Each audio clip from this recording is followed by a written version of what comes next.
anybody has any idea what is vasculitis? What is vasculitis? Inflammation of vessels বা vessel walls, right? Inflammation of the vessel walls. So it is a heterogeneous group, মানে এটা কোনো specific একটা syndrome দিয়ে explain করা যায় না। এর আমব্রেলা, এটা একটা আমব্রেলার গ্রুপ, তার মধ্যে অনেকগুলো ডিজিজ আছে, নিয়ারলি 50-60 ডিজিজেস আছে। সেই ডিজিজগুলোকে আমরা একটু ছকে ফেলে ডিসকাশন করার চেষ্টা করব, খুবই সংক্ষিপ্ত ডিসকাশন হবে। এবং এই ভাস্কুলাইটিসের মধ্যে কেবলমাত্র 2 বা 3টে জিনিস আমরা ডিসকাশন করবো আজকের ক্লাসে, বাদবাকিগুলো যেহেতু অতটা ইম্পর্টেন্ট না তোমাদের পরীক্ষার জন্য, আমরা সেটা ব্যাকফুটে রাখবো। নিজের ইন্টারেস্ট থাকলে তোমরা পড়তে পারো। আচ্ছা, তো হোয়াট আর ভাস্কুলাইটিস? ভাস্কুলাইটিস হলো সিরিয়াস এবং সামটাইমস ফ্যাটাল ডিজিজ, কারণ anything that is related to vessels. এবার ভেসেলস আমাদের বডির কোথায় নেই, সমস্ত জায়গাতে ভেসেলস আছে, এবং যে সমস্ত ক্রিটিক্যাল অর্গান সেখানে ভেসেলসের ইম্পর্টেন্স আরও বেশি। একটা আঙুল বাদ গেলে তো কিছু যায় আসে না, কিন্তু যদি হার্ট বাদ যায়, লাং বাদ যায়, কিডনি বাদ যায়, তাহলে তো it will be something fatal. এই কারণেই ভাস্কুলাইটিসের ইম্পর্টেন্সটা, যদিও এটা rare disease, one of the rare disease, লাখে হয়তো 3খানা হবে, 10খানা হবে, 20খানা হবে, তার বেশি হবে না, but still as it is fatal. এবং এই ডিজিজগুলো ইউজুয়ালি ইয়াং ইন্ডিভিজুয়ালকে অনেক সময় ইনভলভ করে, সেই ক্ষেত্রে আমাদের ইম্পর্টেন্ট ডিফারেন্সিয়াল ডায়াগনোসিস এই সমস্ত ডিজিজগুলো রাখতেই হবে। কি হয় মেনলি? আইটিস মানে ইনফ্লামেশন বা প্রদাহ বলে। তো সেক্ষেত্রে আমাদের কি হবে? ইনফ্লামেটরি সেলস হবে, এবং সেই ইনফ্লামেটরি সেল রিক্রুটমেন্টের জন্য টিস্যু ডিস্ট্রাকশন হবে। এখানে টিস্যু মানে কি? টিস্যু মানে ভাস্কুলার লুমেন, লুমিনাল যে ওয়াল, যে মিউরাল ওয়াল, সেই ওয়ালে পলিমরফোনিউক্লিয়ার ইন অ্যাকিউট স্টেজ বা ইন ক্রনিক স্টেজে হয়তো আদার্স ম্যাক্রোফাজ রিলেটেড ড্যামেজ হবে। এবং আলটিমেটলি অনেক ধরনের টাইপস অফ ভাস্কুলাইটিস আছে, অনেক ধরনের প্যাথোফিজিওলজি আছে। তো মোটামোটা যেটা হয় সেখানে হলো এই একটা ইনফ্লামেটরি ড্যামেজ হয় সেলসে, এবং তার ফলে কি হবে? যদি কোনো একটা ভেসেলস অক্লুডেড হয়ে যায় এরকম নেক্রোসিসের পরে, তাহলে তার ডিস্টালি ব্লাড যাবে না, তাহলে সেখানে কি হবে? ইস্টিমিয়া হবে। বা যদি এটা ভেনাস সিস্টেমকে ইনভলভ করে তাহলে কি হবে? হ্যামারেজ হবে। তাহলে it will lead to ultimately downstream tissue damage by ischaemia and haemorrhage. আমাদের বিভিন্ন টাইপসের সাইজের ভেসেলস আছে। প্রথমে তো আর্টেরিয়াল সিস্টেম আছে, আর ভেনিউল সিস্টেম আছে, আর মাঝে ক্যাপিলারি আছে। তো depending on the type of vessels involve based on their diameter, আমরা এই ভাস্কুলাইটিসকে কতগুলো ভাগে ভাগ করি, সেই ডিভিশনটা আমরা একটু পরেই আসছি, দেখা যাক। তাহলে সব থেকে বড় আর্টারি যেগুলোকে ইনভলভ করে সেটাকে বলে কি? Large vessel vasculitis. Large vessel ভাস্কুলাইটিসের এক্সাম্পল কেউ বলতে পারবে? এখানে লেখা আছে। নাম্বার 1, তোমরা প্যাথোলজিতেও পড়েছো, টাকায়াসোআর্টারাইটিস, যেটা আমাদের ইন্ডিয়াতে যথেষ্টই common. Most common vasculitis in India is Takayasu arteritis. Large vessel ভাস্কুলাইটিসের মধ্যে আরেকটা আছে কি? Giant cell arteritis. সেটাও তোমাদের প্যাথোলজিতে অনেক বেশি ইম্পর্টেন্ট ছিল। সেটা world wide most common vasculitis, ঠিক? তো লার্জ ভেসেল ভাস্কুলাইটিস, তোমাদের এই ছকটা বা এই টেবিলটা, এই পিকচারটা খুব গুরুত্বপূর্ণ। তোমাদের পরীক্ষাতে বেসিক্যালি এটাই আছে, টাইপস অফ ভাস্কুলাইটিস আছে, এবং এটা যদি মোটামুটি বলতে পারো ইন এক্সামিনেশন হল, তাহলে উই উইল বি ইমপ্রেসড। তো এই ছকটা মনে রাখার চেষ্টা করবে। এরপরে একটা ক্লাসিফিকেশন আছে, টাইপস আছে, সেটাও মনে রাখার চেষ্টা করবে। তাহলে লার্জ ভেসেলসের মধ্যে দুটো মেইনলি, টাকায়াসোআর্টারাইটিস আর জায়ান্ট সেল আর্টারাইটিস। এখন খালি নামগুলো মনে রাখো, পরবর্তীতে আমরা ডিসকাশনে যাচ্ছি। মিডিয়াম ভেসেলস, মিডিয়াম ভেসেলসের মধ্যে দুটো ডিজিজ আছে মেইনলি। একটা হলো পলিআর্টারাইটিস নোডোসা বা সংক্ষেপে আমরা প্যান বলি, PAN, আর আরেকটা হলো কাওয়াসাকি ডিজিজ। তোমাদের পেডিয়াট্রিক্সে কাওয়াসাকি ডিজিজ ডিসকাশন হয়েছে কি? হবে, ঠিক আছে? যদি নাও হয় তাহলে এটা অবশ্যই একটা important disease in paediatric age group. Usually 5 বছর বয়সের আশপাশে হয়, বা 5 বছর বয়সের কম বয়সের শিশুদের হয়। তো যদি কোনো ধরনের 3 বছরের বাচ্চা, তার ইসিজিতে তো দেখছো চেঞ্জ, মায়োকার্ডিয়াল ইনফাকশন হয়েছে, তাহলে আমরা সব থেকে আগে কোনটা ভাববো? Kawasaki disease. এবং Kawasaki disease in India it is not so rare. পেডিয়াট্রিশিয়ানদের জিজ্ঞেস করবে, হর হামেশা আমরা এখন কাওয়াসাকি ডিজিজ পাচ্ছি। তাহলে এখানে কি হবে? এটা আমাদের যে হার্টের যে আর্টারিগুলো আছে সেগুলো কি মিডিয়াম সাইজড? সেই মিডিয়াম সাইজ আর্টারিগুলো বলে, বিশেষ করে হার্টের যদি এমআই নিয়ে প্রেজেন্ট করে বা মায়োকার্ডিটিসও হতে পারে তার সাথে অ্যাসোসিয়েটেড, তাহলে আমরা সেটাকে কি বলি? Kawasaki disease. এটা ডিসকাশন আমি করব না। কোথায় হবে ডিসকাশন? মেইনলি পেডিয়াট্রিক এজ গ্রুপে, ঠিক? তাহলে মিডিয়াম ভেসেলসের মধ্যে তোমাদের এই দুটোই মোটামুটি মনে রাখতে হবে। তারপরে আসছে স্মল ভেসেলস। স্মল ভেসেলসের মধ্যে কি কি আছে? আর্টেরিওলস আছে, ক্যাপিলারিজ আছে, ভেনিউলস আছে। তো এই স্মল ভেসেলস গুলোকে আমরা তখন আর আর্টারাইটিস বলি না, তখন অ্যানজাইটিস বলি, কারণ it is a broader term. It involves capillaries, it involves venules as well as it involves arterioles. সেই কারণে আমরা একটা হোল ব্রড টার্ম বলি অ্যানজাইটিস।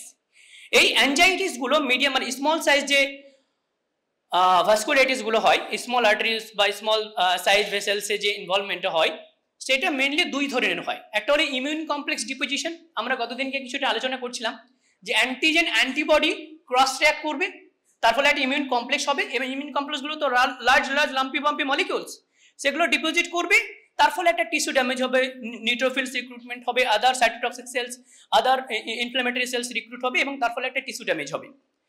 তো একটা হতে পারে ইমিউন কমপ্লেক্স মিডিয়েটেড, তাহলে সেটা হলো ইমিউন কমপ্লেক্স মিডিয়েটেড ভাস্কুলাইটিস, মোটামুটি আমরা ব্রডলি এটুকু বলতে পারি। আর একটা দেখা গেছে যে অত সেরকম বেশি কিছু ইমিউন রিয়াকশনই নেই, ইমিউন কমপ্লেক্সই নেই, সেই এন্টিটিকে আমরা বলি পশি ইমিউন ভাস্কুলাইটিস। পশি ইমিউন ভাস্কুলাইটিস, সেই পশি ইমিউন, পশি মানে কি স্ক্যান্টি, ড্যামেজ হচ্ছে, নিয়ারলি একই রকম চেঞ্জ হচ্ছে, অথচ সেই রকম ইমিউন কমপ্লেক্স ডিপোজিশন হচ্ছে না, সেগুলোকে আমরা বলি পশি ইমিউন ভাস্কুলাইটিস। সেক্ষেত্রে দেখা গেছে কি anti neutrophilic cytophilic anti neutrophil cytoplasmic antibody ANCA বলে সেই অ্যান্টিবডিগুলোর ওখানে একটা প্রেজেন্স দেখা যাচ্ছে, তখন আমরা সেই পশি ইমিউনটারই নাম দিয়ে দিলাম কি অ্যানকা অ্যাসোসিয়েটেড ভাস্কুলাইটিস। বোঝা গেল? তাহলে স্মল ভেসেলসের মধ্যে ইমিউন কমপ্লেক্স মিডিয়েটেড আর অ্যানকা অ্যাসোসিয়েটেড। এছাড়া এন নাম্বার অফ ডিজিজ আছে, আমরা গতদিনকে ডিসকাশন করছিলাম, SLE তারও সেকেন্ডারি ভাস্কুলাইটিস হতে পারে, লুপাস এরিথেমাটোসিস তারও সেকেন্ডারি ভাস্কুলাইটিস হতে পারে, এগুলো মেইনলি কি প্রাইমারি ভাস্কুলাইটিস আমরা ডিসকাশন করছি, কিন্তু এর সবারই কিছু একটা কাউন্টার পার্ট আছে যেগুলো সেকেন্ডারি টু আদার ডিজিজ হচ্ছে এবং সেটা এরকম ভাস্কুলাইটিস করতে পারে। তো সেক্ষেত্রে আমরা সেটাকে বলবো secondary vasculitis. Secondary vasculitis usually small vessels বা কখনো কখনো মিডিয়াম ভেসেলস হয়, ঠিক? তো স্মল ভেসেলস এর এক্সাম্পল গুলো মনে রাখবো, ইমিউন কমপ্লেক্স মিডিয়েটেড ক্রায়োগ্লোবুলিনেমিক ভাস্কুলাইটিস, এটা হেপাটাইটিস সি এর সঙ্গে অ্যাসোসিয়েটেড থাকে, এটা একটা এমসিকিউ তোমরা লিখে রাখতে পারো। তাহলে hepatitis C associated immune complex mediated vasculitis কি ক্রায়োগ্লোবুলিনেমিক ভাস্কুলাইটিস। আর একটা কি আছে IgA ভাস্কুলাইটিস, এটার আরেকটা নাম আছে হেনাক্সালিন পারপিউরা, এটাও পেডিয়াট্রিক্সে তোমরা পড়বে। পেশেন্টের বাটাকে র্যাশ থাকে, অ্যাঙ্কেল জয়েন্টে পেন হয়, তার সাথে অ্যাবডোমিনাল পেন হয়, এটা টিপিক্যাল পেডিয়াট্রিক এজ গ্রুপের ডিজিজ। ডিটেলসে শর্ট নোট থাকে, ভালো করে তোমরা আশা করি পড়ানো হবে এবং তোমরা ওপি ভাই থেকে পড়েও নেবে। হেনাক্সালিন পারপিউরা এটা আমি ডিসকাশন করবো না। আরেকটা আছে হাইপার কমপ্লিমেন্টেমিক আর্টিকারিয়াল ভাস্কুলাইটিস, জাস্ট নামগুলো মনে রাখো, এগুলোর খুব একটা বেশি ডিটেল ডিসকাশন দরকার নেই। আর একটা আছে anti GBM disease, glomerular basement membrane disease. নিচের দিকে দেখো অ্যানকা অ্যাসোসিয়েটেড ভাস্কুলাইটিস, এইগুলো ইম্পর্টেন্ট। তার মধ্যে কি কি আছে গ্রানুলোম্যাটোসিস উইথ পলিঅ্যাঞ্জাইটিস, যে সংক্ষেপে আমরা বলি GPA। এটার আগের নাম কি ছিল, আগের নাম মনে আছে কারো? ওয়েগনাস গ্রানুলোম্যাটোসিস। ENT পড়ার সময় তোমরা পড়বে আরো ডিটেলসে ওয়েগনাস গ্রানুলোম্যাটোসিস। ওয়েগনাস নামটা বাদ দেওয়া হয়েছে, কিছু একটা ইমপ্লিকেশনস নাৎসি জিউস অনেক ব্যাপার স্যাপার আছে। তো এখনকার নাম হলো গ্রানুলোম্যাটোসিস উইথ পলিঅ্যাঞ্জাইটিস, পুরোনো নাম কি ওয়েগনাস গ্রানুলোম্যাটোসিস। আর একটা কি আছে ইওসিনোফিলিক গ্রানুলোম্যাটোসিস উইথ পলিঅ্যাঞ্জাইটিস। এখানে দেখা গেছে যে গ্রানুলোম্যাটোসিস উইথ পলিঅ্যাঞ্জাইটিসের মতোই চেঞ্জ হয়, কিন্তু তার সাথে ইওসিনোফিলিয়া থাকে। ইওসিনোফিল মেডিয়েটেড ড্যামেজ বা বাইস্ট্যান্ডার্ড হিসাবে ইওসিনোফিলিয়া হতে পারে। ইওসিনোফিলিক গ্রানুলোম্যাটোসিস উইথ পলিঅ্যাঞ্জাইটিস, সেটাকে আমরা বলি এগপা, ওটা হলো GPA, এটা হলো EGPA। EGPA এর অপর নাম কি Churg Strauss, very good, Churg Strauss syndrome. ঠিক আছে, এগুলো fancy syndrome, very rare, but sometimes we get through our clinical experience, right? আর একটা কি আছে মাইক্রোস্কোপিক পলিঅ্যাঞ্জাইটিস। তাহলে মেইনলি যে অ্যানকা অ্যাসোসিয়েটেড ভাস্কুলাইটিস তার এক্সাম্পল এই তিনখানা তোমাদের মনে রাখতে হবে, ঠিক আছে? তাহলে আমার সঙ্গে সঙ্গে রিভিশন করো, ঠিক আছে? অ্যাটলিস্ট তোমরা যেন শর্ট নোট লিখতে পারো ভাস্কুলাইটিসের উপর।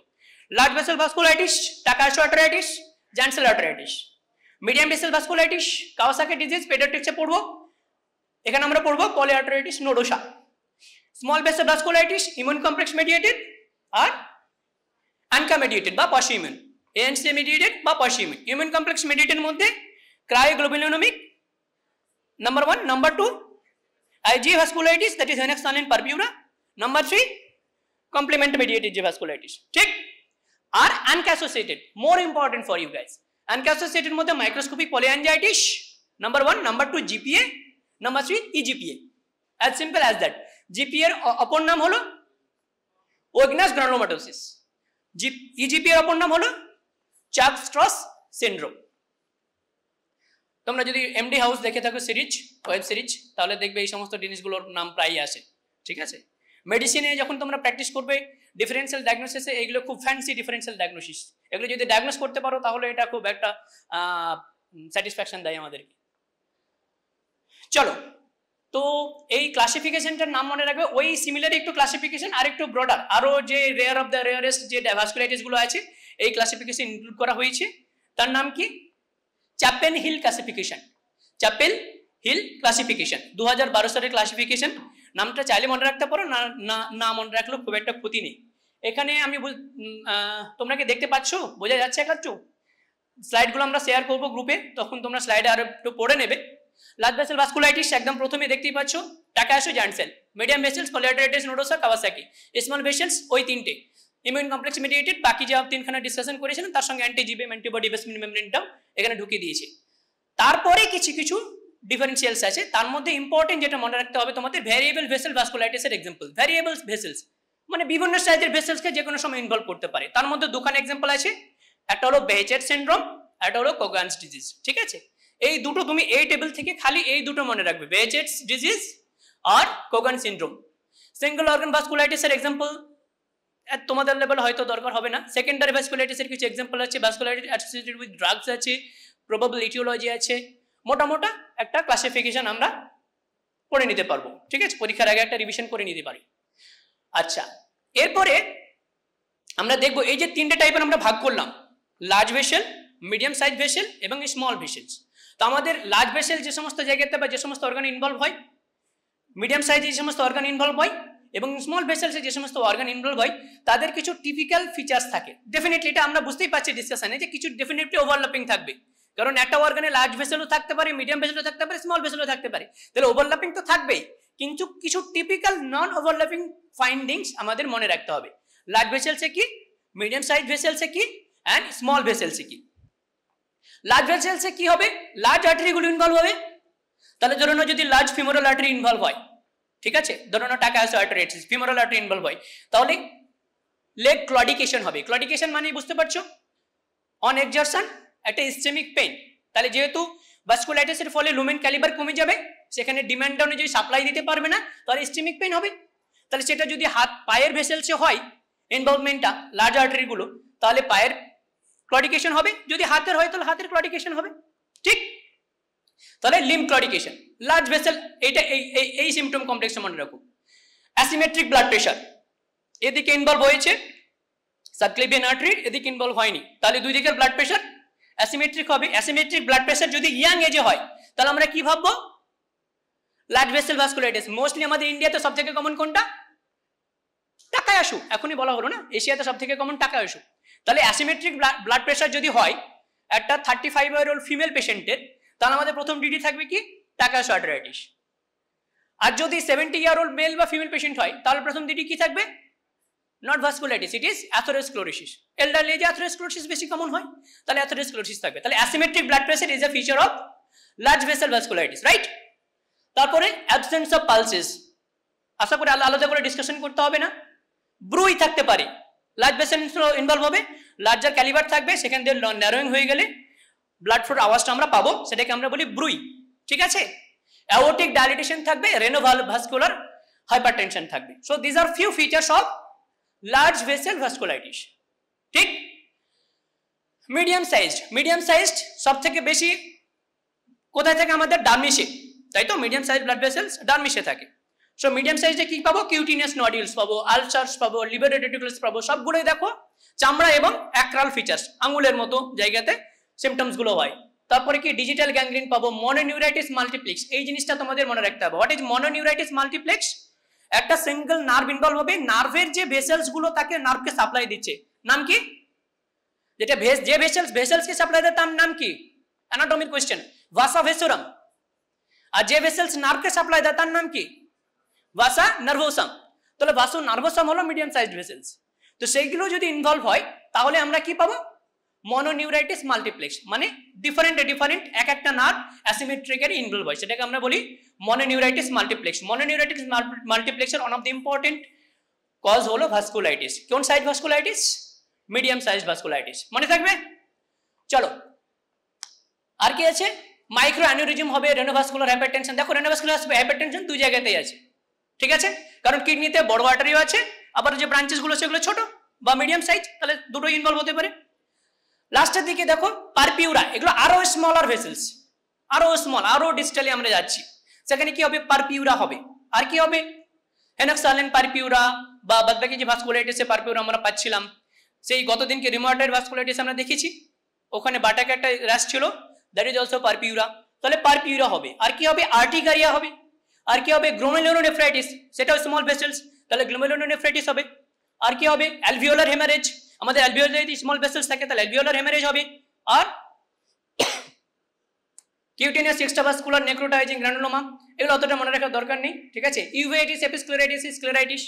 তো মোটামুটি এই সিনড্রোম কমপ্লেক্সগুলো আমাদের মনে রাখতে হবে, এই কারণে যদি এরকম কিছু ফিচার্স পাই তাহলে আমরা সেই সাইজের ভেসেলসের ডিজিজগুলো কনসিডার করব। যদি কারো অ্যাসিমেট্রিক ব্লাড প্রেসার পাই, লার্জ ভেসেলস ভাববো। যদি রেনোভাস্কুলার হাইপারটেনশন পাই, লার্জ ভেসেলসও ভাবতে হবে, মিডিয়াম সাইজ ভেসেলসও ভাবতে হবে। যদি গ্লোমেরুলোনেফ্রাইটিস পাই, সোললি স্মল সাইজ ভাস্কুলাইটিস ভাববো, ঠিক। চলো, এখানে ডিফারেন্ট টাইপসের এপিডেমিওলজি, আলাদা করে মনে রাখার কোনো দরকার নেই। মোট কথা এগুলো রেয়ার ডিজিজ, খুব একটা বেশি কমন নয়, লাখে হয়তো 3টে হবে বা 10টা হবে বা 15টা হবে বা 20টা হবে, তো definitely this are rare disease, ঠিক আছে। প্রথমে আমরা যে ডিসকাশনটা করব লার্জ ভেসেলস, তার মধ্যে আগে আমরা গোটা বিশ্ব দেখি। গোটা বিশ্বে সব থেকে কমন ভাস্কুলাইটিস কি, জায়ান্ট সেল আর্টারাইটিস। সমস্ত ভাস্কুলাইটিস মিলে সব থেকে কমন হলো জায়ান্ট সেল আর্টারাইটিস। কোন আর্টারিকে সব থেকে বেশি ইনভলভ করে, কারো মনে আছে, কেউ পড়েছো? প্যাথোলজিতে একবার পড়া হয়েছে আমার মনে হয় এটুকু, তাই না?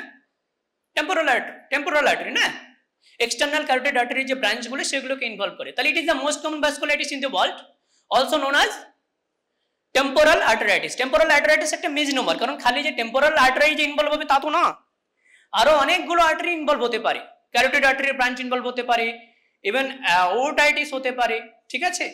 ওটাও তো একটা বড় লার্জ আর্টারি, সেখানে ওটাইটিস হতে পারে, অনেক কিছু হতে পারে। তো খালি টেম্পোরাল আর্টারাইটিস এটা একটা ভালো নাম নয়, মাল্টিপল লোকেশনস ইনভলভ হতে পারে, ঠিক আছে। আর পলিমায়ালজিয়া রিউমাটিকা বলে একটা কন্ডিশন আছে, পিএমআর বলি আমরা, পলিমায়ালজিয়া রিউমাটিকা। এই কন্ডিশনটা এই জায়ান্ট সেল আর্টারাইটিসের সঙ্গে অ্যাসোসিয়েটেড থাকে। পলিমায়ালজিয়া রিউমাটিকাতে কি হয়, নন স্পেসিফিক পেন হবে, জেনারেলাইজড বডি হবে, মাসল স্টিফনেস হবে, ঠিক, তার সাথে এই জায়ান্ট সেল আর্টারাইটিসটা অ্যাসোসিয়েটেড থাকে, ঠিক আছে।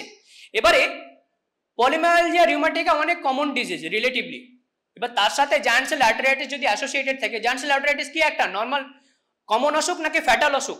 এটা একটা ফ্যাটাল অসুখ, ফ্যাটাল ডিজিজ। যদি তোমার ধরুন রেটিনাল আর্টারিকে ইনভলভ করে, তাহলে it can cause blindness, irreversible blindness, তাই না? তো তাহলে পলিমায়ালজিয়া রিউমাটিকা যদি আমরা কোনো কেস পাই, তাহলে আমাদের অবশ্যই তার সাথে জায়ান্ট সেল আর্টারাইটিস অ্যাসোসিয়েটেড আছে কিনা সেটা আমাদের দেখে নিতে হবে। অনলি 20% জায়ান্ট সেল আর্টারাইটিস হয়তো পলিমায়ালজিয়া রিউমাটিকের সাথে অ্যাসোসিয়েটেড থাকে, কিন্তু আমাদের তবুও সেটাকে ডিগ করতে হবে যে আদৌ জায়ান্ট সেল আর্টারাইটিস আছে কিনা। কারণ যদি থাকে তাহলে আমাদের হাই ডোজ স্টেরয়েড দিতে হবে। হাই ডোজ স্টেরয়েড আমরা এতক্ষণ 3টে ক্লাস আশা করি এটুকু আমরা কনফার্ম হয়ে গেছি, যখন লাইফ থ্রেটেনিং কোনো ভাস্কুলাইটিস বা কোনো রিউমাটোলজিক্যাল কন্ডিশন হবে, একটাই treatment high dose steroid in general, তাই না? তো সেক্ষেত্রে আমাদের যদি জায়ান্ট সেল আর্টারাইটিস হয়, আমাদের হাই ডোজ স্টেরয়েড দিতে হবে। যদি পলিমায়ালজিয়া রিউমাটিকা থাকে, তাহলে লো ডোজ স্টেরয়েড দেবো আমরা, 10 মিলিগ্রাম বা 20 মিলিগ্রাম হিসাবে আমরা পার ডে হিসাবে দেবো। তো এই কারণে পলিমায়ালজিয়া রিউমাটিকের অ্যাসোসিয়েশনটা খুব গুরুত্বপূর্ণ। এপিডেমিওলজি দেখো, more than equal to 50 years of এজে 6.9, মানে মোটামুটি 7 জন প্রতি লাখে 7 জনের মতো এই ডিজিজটা হয়, ঠিক আছে। আর স্ক্যান্ডিনেভিয়ান যে কান্ট্রিগুলো আছে বা নর্থ আমেরিকান যে কান্ট্রিগুলো আছে, সেগুলোতে এগুলোর আমরা ইন্ডিয়াতে খুব একটা শুনি না জায়ান্ট সেল আর্টারাইটিস। আমরা টাকাসো আর্টারাইটিস অনেক শুনি, কিন্তু জায়ান্ট সেল আর্টারাইটিস অতটা শুনি না। আমাদের খালি পরীক্ষাতে বেশি ইম্পর্টেন্ট, ক্লিনিক্যালি অতটা আমরা পাই না একদম। আমরা সব থেকে যেহেতু পপুলাস জায়গাতে আছি, তো আমরা definitely rare of the rare ডিজিজও পাবো, আমাদের ডিডিগুলো মাথায় রাখতে হবে, কিন্তু অতটা কমন নয় লাইক টাকাসো আর্টারাইটিস। আচ্ছা, এখানে মেল ইজ টু ফিমেলদের বেশি হবে definitely, most of the vasculitis ফিমেলদের বেশি হয়, ঠিক আছে। ঠিক তেমনি এটাও ফিমেলদের বেশি হবে। রেশিও কি, female twice more common than male, 2:1, ঠিক আছে। Age, it is a disease of elderly female, right, more than 50 ইয়ার্সে ইউজুয়ালি হয়। Giant cell arteritis more than 50 ইয়ার্সে ইউজুয়ালি হয়। টাকাসো আর্টারাইটিস ইয়াঙ্গার ফিমেলে হয়, তাই না, আর এটা হবে এল্ডারলি ফিমেলে। আমি কম্পারিজনটা করছি এই কারণে যে তোমাদের কম্পারিজনটা পরীক্ষাতে জিজ্ঞেস করা হয়, আমরা লাস্টে একটা টেবিল ডিসকাশন করবো এই কারণে। আচ্ছা, প্যাথোলজিটা কি হয়? Pan arteritis. প্যান আর্টারাইটিস মানে all the arterial walls will be inflamed. In giant cell arteritis, be it giant cell be it Takayasu, দুটোতেই মোরলেস একই ধরনের ড্যামেজ হয়। সেখানে কি হবে? প্যান আর্টারাইটিস, যেটা মিডিয়াল লেয়ার বা tunica media, tunica intima, tunica externa, তিনটেই কিন্তু অ্যাডভেন্টিসিয়া, তিনটেই কিন্তু ইনভলভ হয় একই রকম ভাবে। কম বেশি আছে কিন্তু মোস্টলি তিনটে ইনভলভ হয়, ঠিক আছে। এবং নাম দেখে বোঝা যাচ্ছে জায়ান্ট সেল ফর্ম হয়, জায়ান্ট সেল, সেই কারণে আমরা জায়ান্ট সেল আর্টারাইটিস নাম দিয়েছি, তাই না? তো ইনফ্লামেশন হবে এবং সেই ইনফ্লামেশনগুলো আলটিমেটলি জায়ান্ট সেল ফর্ম করবে। জায়ান্ট সেল কি প্রথমেই ফর্ম হয়ে যায়? না, কারণ প্রথমে অ্যাকিউট ইনফ্লামেশনের যে আমরা রবিনসে পড়েছি, তো সব থেকে প্রথমে কোন সেলস যায়? ম্যাক্রোফাজ যায় না, কে যায়? নিউট্রোফিল যায়। তাহলে প্রথমে পলিমরফো নিউক্লিয়ার ইনফিলট্রেটস হবে, সেটা যখন অ্যাকিউট সাব অ্যাকিউট থেকে সাব অ্যাকিউট স্টেজে যাবে বা আরো যখন অ্যাডভান্সড হয়ে ক্রনিক স্টেজে যাবে, তখনই আমরা জায়ান্ট সেলস পাবো, তাই না? তো সম স্টেজে আমরা সবসময় যে জায়ান্ট সেল দেখে ডায়াগনোসিস করতে পারবো তা নয়। যদি একদম আর্লি স্টেজে বায়োপসি করি তাহলে জায়ান্ট সেল নাও পেতে পারি, কিন্তু প্যাথোগনমিক হলো giant cell, not pathognomonic, pathognomonic টার্মটা বলা ভুল। একটা ইম্পর্টেন্ট হিস্টোলজিক্যাল ফিচার হলো জায়ান্ট সেল, ঠিক? আচ্ছা, তার সাথে কি হবে? proliferation of the intima and fragmentation of the internal elastic lamina। এই ডিজিজের একটা ইম্পর্টেন্ট ক্যারেক্টারিস্টিক্স হলো যে জায়গাতে ইন্টারনাল ইলাস্টিক ল্যামিনা থাকবে সেই আর্টারিগুলোই মেনলি ইনভলভ হয় এবং সেই ইন্টারনাল ইলাস্টিক ল্যামিনাটাকে ডিস্ট্রয় করে দেয়, ল্যামিনাটাকে ডিস্ট্রয় করে দেয়, ফ্র্যাগমেন্টেড করে দেয়। তাহলে জায়ান্ট সেল আর্টারাইটিস এর একটা ইম্পর্টেন্ট ক্যারেক্টারিস্টিক্স, ঠিক? আচ্ছা, তার সাথে যখন এই অসুখটা আরো বেশি প্রগ্রেস করবে তখন সেখানে নেক্রোসিস হবে, ভেসেল ওয়ালের নেক্রোসিস হবে, ভেসেল ওয়ালটা অক্লুডেড হয়ে যাবে, তাহলে ডিস্টালি ইসচেমিয়া হবে। এটা আলাদা করে বলার দরকার নেই, তাই না? চলো ফিচার্সটা দেখো, এখানে বুঝতে পারছো দিস ইজ দ্য লুমেন, আর বেশি দেখতে পাচ্ছ লুমেন, পুরোটাই দেখো প্রচুর ব্লু ডটস আছে। ব্লু ডটস মানে সেলের নিউক্লিয়াস, এত বেশি থাকে না, নর্মাল হিস্টোলজিতে তোমরা পড়েছো এত বেশি সেলুলার নিউক্লিয়াস আমরা দেখতে পাই না। এখানে দেখো কত বেশি নিউক্লিয়াস, তার সঙ্গে দেখো এখানে নেক্রোসিস হয়ে আছে, এই যে পিঙ্ক পিঙ্ক জিনিসগুলো সেগুলো হলো ফিব্রিনয়েড নেক্রোসিস। নিচের ছবিটা দেখো নেক্রোসিস হয়ে গেছে, এখানে বয়স দেখে বুঝতে পারছো টাক পড়ে গেছে, তো ইনি একটু ডেফিনেটলি 50 বছরের বেশি বয়স মনে হচ্ছে এই পেশেন্টের। এখানে বায়োপসি নেওয়া হয়েছে সেই কারণে আমরা পট্টি লাগিয়েছি। এইখানে দেখো একটা টর্চুয়াস ভেসেলস দেখতে পাচ্ছ, tortuous red vessels, it will cause severe pain, প্রচন্ড বাজে রকমের হেডেক হয়। তো আশা করছি বুঝতে পারছো, এটা পুরনো বায়োপসি নেওয়া হয়েছিল, আমরা রিপিট বায়োপসি এখান থেকে নেব। তো এই পেশেন্টটার এরকম, so this is a case of giant cell arteritis. তাহলে ক্লিনিক্যাল ফিচার কি হবে? সবথেকে বেশি common clinical feature definitely headache, headache is the most common clinical feature. আর কি হবে? টেন্ডার থিকেন্ড নডুলার আর্টারি, আমরা ওখানে যদি দেখি তাহলে ওখানে টাচ করলেই ভীষণ পেন হবে, এক্সক্রুশিয়েটিং পেন হবে এবং আমরা নডিউলসে প্যালপেট করতে পারি। যখন ইনফ্লামেশন হবে তখনই নডিউল ফর্ম হবে, তাহলে আমরা নডিউলসে প্যালপেট করতে পারি। তার সাথে প্রথমে পালসেশন আমরা বেশি পাবো, তারপর যখন আরো ডিজিজটা প্রগ্রেস করবে, যখন ভেসেলটাকে পুরো অক্লুড করে দেবে তখন পালসেশনের লসও পেতে পারি, ঠিক আছে? পালসেশনের লস পাবো, তাহলে এখানে আমরা পালসলেস আর্টারি পেতে পারি, ঠিক আছে? আর কি হবে? লাইক অল ভাস্কুলাইটিস বা all autoimmune conditions, inflammatory condition কি হবে? লিউকোসাইটিস হবে, তাহলে এখানেও লিউকোসাইটিস হবে। তার সাথে অ্যানিমিয়া হতেই পারে, নর্মোক্রমিক নর্মোসাইটিক অ্যানিমিয়া, এখানে আমরা অ্যানিমিয়া পাবো। তাহলে আর কি পাবো? ইএসআর বাড়বে, সিআরপি বাড়বে, যত ইনফ্লামেটরি মার্কার্স গুলো বা অ্যাকুইট ফেজ রিঅ্যাক্ট্যান্ট গুলো সেগুলো বাড়বে, সেটা পেতে পারি, ঠিক আছে? চলো এখানে এই টেবিলে লেখা আছে কি কি সিমটমস হয়, headache, weight loss, fever. Constitutional symptoms সমস্ত ভাস্কুলাইটিসে পাবো। কনস্টিটিউশনাল সিমটমস মানে ফিভার, ওয়েট লস, নজিয়া, এই সমস্ত যেগুলো জেনারেল যে ফিচার্স গুলো, ঠিক আছে? অ্যানিমিয়া পাবো। ভিজুয়াল সিমটমস, ভিজুয়াল সিমটমস কেন পাবো? কোন কোন আর্টারি ইনভলভ হলে ভিজুয়াল সিমটমস পেতে পারি? কোন কোন আর্টারি ইনভলভ হলে? মেনলি চারখানা আর্টারি মোস্ট কমনলি ইনভলভ হয়, দেখো নিচের দিকে লেখা আছে। সুপারফিশিয়াল টেম্পোরাল ইনভলভ হতে পারে, ভার্টিব্রাল হতে পারে, অপথলমিক হতে পারে, পস্টেরিয়র সিলিয়ারি হতে পারে। এই চারখানা artery commonly involve in giant cell arteritis. তো যদি অপথলমিক আর্টারি ইনভলভ হয় তাহলে কি হবে? অ্যাকিউট ইসচেমিক অপটিক নিউরাইটিস হবে, অ্যাকিউট ইসচেমিয়া, এবং পেশেন্ট ব্লাইন্ড হয়ে যাবে for how many days? For whole life, সারা জীবনের জন্য অন্ধ হয়ে যাবে। এই কারণে it is so important to pick giant cell arteritis. কোনো এল্ডারলি মেল পেশেন্ট যে ইউনিল্যাটারাল হেডেক নিয়ে আসছে, সিভিয়ার হেডেক, তার সঙ্গে কনস্টিটিউশনাল সিমটমস আছে, তার সঙ্গে তুমি এখানে অবশ্যই হাত দিবে, অনেক সময় বড় চলে বোঝা যায় না, হাত দিয়ে দেখবে যে এই সমস্ত আর্টারিগুলো প্রমিনেন্ট আছে কিনা, তাতে নডিউলস আছে কিনা বা ওখানে টাচ করলে পেন হচ্ছে কিনা, তাহলে আমরা ওইদিকে যাবো। এবং তার সাথে ডেফিনেটলি সমস্ত পেশেন্টের আমরা সিবিসি করি, তো কমপ্লিট ব্লাড কাউন্টে আমরা দেখবো এলিভেটেড ইএসআর আছে কিনা। ইএসআর ইউজুয়ালি এখানে মোর দ্যান 100 হয়, মোর দ্যান 100 খুব কম ডিজিজে আছে ইএসআর হয়। তার মধ্যে একটা হলো এইটা, আর একটা হলো মাল্টিপল মায়োলোমা, আরো বেশ কিছু কন্ডিশনস আছে। মেনলি এই দুটো তিনটে ডিজিজেই ইএসআর সামটাইমস মোর দ্যান 100 হয়, ইউজুয়ালি মোর দ্যান 50 হয়, কিন্তু মোর দ্যান 100 হলে আমরা আরো বেশি ভাববো যে এটা জায়ান্ট সেল আর্টারাইটিস হতে পারে। আচ্ছা, একটা রিস্ক ফ্যাক্টর আছে smoking, just like rheumatoid arthritis and SLE, এখানেও রিস্ক ফ্যাক্টর হলো স্মোকিং। নিকোটিনের একটা এফেক্ট থাকে, ভেসেলসে থাকে, তো সেখানেও একটা রিস্ক ফ্যাক্টর থাকবে স্মোকিং। আচ্ছা, ডায়াগনোসিস কিভাবে করব? Biopsy, no other way, no other option. আমরা ডায়াগনোসিসের বায়োপসির রিপোর্টের জন্য অপেক্ষা করবো না, আমরা ওষুধ চালু করে দেবো, কিন্তু ডায়াগনোসিস কনফার্ম করবো কি দিয়ে? বায়োপসি দিয়ে। এবারে এই অসুখটার একটা প্রবলেম হলো যে প্যাচি ইনভলভমেন্ট হয়, মানে পুরো সুপারফিশিয়াল টেম্পোরাল আর্টারিটার লেন্থ যথেষ্ট লং, তার মধ্যে হয়তো 1 সেন্টিমিটার ইনভলভ হয়েছে, 1 সেন্টিমিটার ইনভলভ হলো না। এই কারণে আমরা 2 to 3 সেন্টিমিটার একটা বড় সেগমেন্ট নিই, যাতে তার মধ্যে যে ইনভলভমেন্ট, এবং থিন সেকশনে কাটি, সিরিয়াল কাট করি, দিয়ে প্রত্যেকটা স্লাইস দেখি, যাতে আমাদের ডায়াগনস্টিক্সের যে ইল্ড সেটা বেশি হয়। তাহলে এখানে একটা জিনিস মনে রাখতে হবে, সেগমেন্টাল ইনভলভমেন্ট বা প্যাচি ইনভলভমেন্ট। সেই কারণে বায়োপসি আমাদের দ্বিতীয়বারও বায়োপসি নিতে হতে পারে, প্রথমবার বায়োপসিতে যদি না পাই, এবং যে বায়োপসিটা নেব সেটা লং নেব, এবং প্রত্যেকটা স্লাইস আলাদা আলাদা করে দেখব, সিরিয়াল কাট নেব। ঠিক এই বায়োপসিতে এটা মনে রাখতে হবে। আর কি করা যেতে পারে? আমরা আল্ট্রাসাউন্ড ডপলার করতে পারি। কালার ডুপ্লেক্স করলে ভেসেল ওয়ালের মধ্যে দিয়ে যে ব্লাড ফ্লো যাচ্ছে, সে ব্লাড ফ্লো প্যাটার্ন দেখতে পারি। আচ্ছা, যদি কোনো ইনফ্লামেশন না থাকে, তাহলে ভেসেল ওয়ালের যে ভেতরের গা সেটা কি স্মুথ হবে।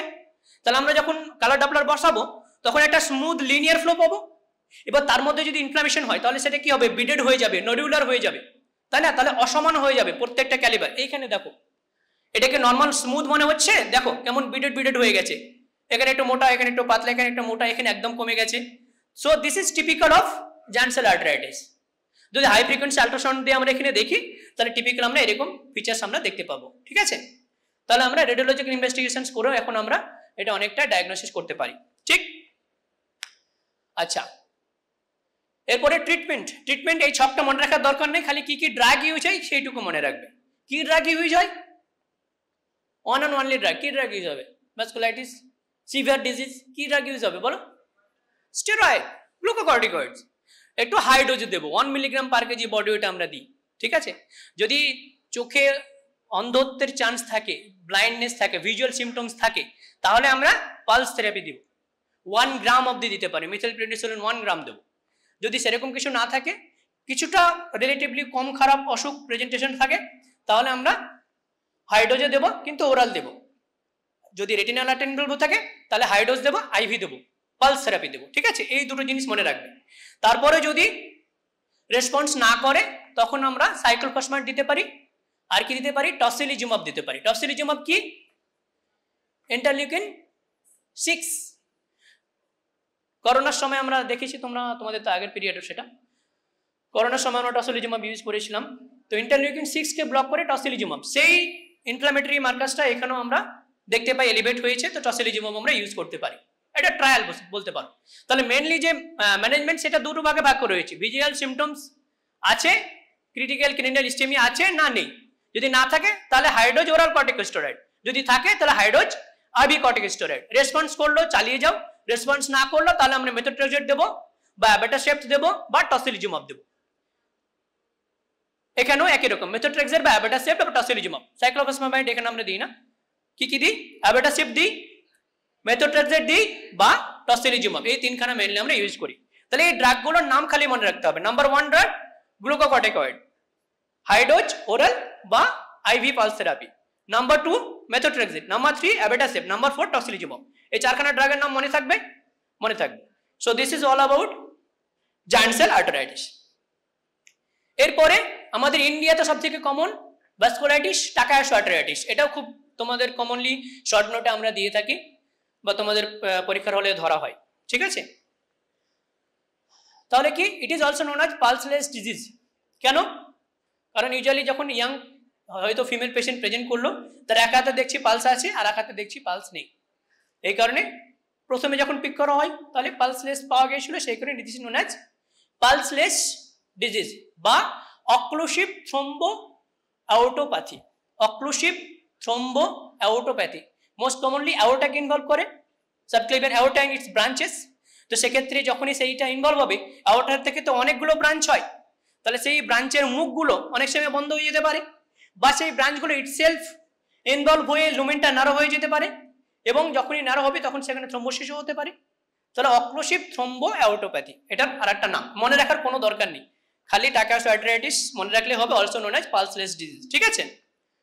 আচ্ছা, তাহলে কি হয়, এটা inflammatory stenotic disease just like giant cell arteritis, medium and large size, এখানে দুটোই ইনভলভ করতে পারে।